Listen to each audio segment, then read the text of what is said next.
If you look at Moderna, Moderna is in stage 3 of their vaccine development.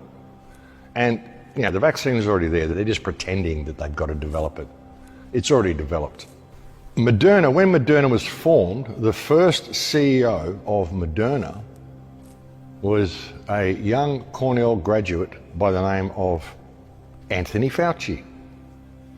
Interesting. He was the first CEO of Moderna when he graduated from Cornell. When he was at Cornell, his roommate was one Bill Gates.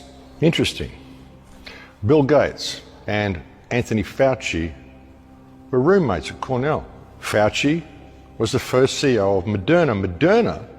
The company Moderna, there was a company in World War II that was heavily involved with what happened in World War II. And I don't buy into the official story of World War II, but there were certain experiments that were being done, and there was a company that was heavily involved by the name of IG Farben.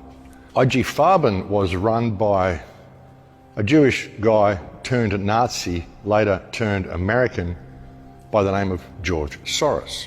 George Soros broke up IG Farben and he formed Moderna. One of the main financial backers of Moderna, so now you've got Bill Gates, you've got Anthony Fauci, you've got George Soros, all involved in this whole Moderna thing, and one of the main financial backers of Moderna up until his alleged death was one Jeffrey Epstein. Interesting little circle of friendship, don't you think? And these people, mates, it's unbelievable. Unbelievable. It's frustrating. It's frustrating looking at all this shit. It really is. Even with waking people up, I mean, there's other ways to look at this. There's other ways to look at what's really going on here. I mean, half of it is just frustration because it's going to come here. I mean, I don't want to get to the point where I can't go to the shop. And that's what it'll get to. I mean, they're saying, oh, we're not going to make it mandatory. It's like they don't make it mandatory for the people on Centrelink here who receive Centrelink payments. They don't make vaccinations mandatory for them either. What they do is they send them a notice saying, listen, we're going to reduce your payments by, I think it's something like 29 or 30 bucks a fortnight until you get your children vaccinated. And we're not just going to reduce it by 30 bucks or 29 bucks a fortnight this fortnight. We're going to do it this fortnight, and then we'll reduce it again another $29 the next fortnight, and then we'll do it again the next fortnight, and this reduction will continue until you've got your children vaccinated. So we'll just basically reduce you to the point that you have no income whatsoever because we want to protect your children.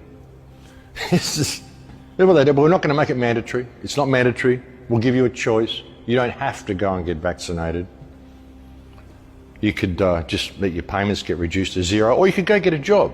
But of course, you won't be able to work in any of the industries unless you're vaccinated. But we're not going to force you to get vaccinated.